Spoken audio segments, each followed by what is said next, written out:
Hamas has been dealt heavy blows at the hands of Israel. Battered and bruised, Hamas is on the ropes in Gaza, and the Palestinian militants are losing each and every battle against the mighty Israeli armed forces. Israel is firm. Hamas must lay down its weapons and free all the remaining hostages. Israel resumed its war against Hamas in Gaza in March after an 8-week ceasefire collapsed. What appears to be a recent change in Israel's strategy is the emphasis on disarming Hamas rather than aiming to overthrow it. Disarming Hamas is crucial, and Hamas giving up on Gaza's governance would not help Israel in the long term. The concern is that Hamas might become as influential as Hezbollah was in Lebanon, until Israel significantly weakened its leadership last year. However, it is a tough calculation. Disarming Hamas involves various complex situations, and it would come at a price. Here's all you need to know.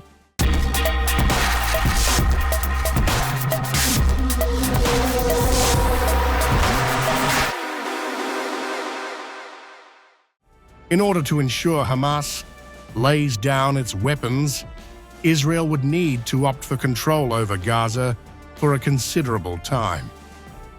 Sustained military operations are certain to put the lives of Israeli hostages at risk. As per the Times of Israel, officials have admitted that a number of the 37 hostages who lost their lives in Gaza were accidentally killed due to IDF attacks. And then, in the absence of a deal, their worth to their Hamas captors will decrease significantly. Sustained military operations would substantially enhance the duties of Israeli reservists. The Israeli army has a relatively small active duty component. Most Jewish men and women serve 2 to 3 years. Men and women also serve reserve duty until around the age of 40. Let's not forget that if Israel goes for prolonged military operations in the Gaza Strip, the IDF would need to create a humanitarian zone for Palestinian civilians. It is still uncertain if Israel can effectively separate Hamas fighters from this area. Ultimately, Hamas operates as a military group that wears its uniforms during ceasefires and sheds them during combat.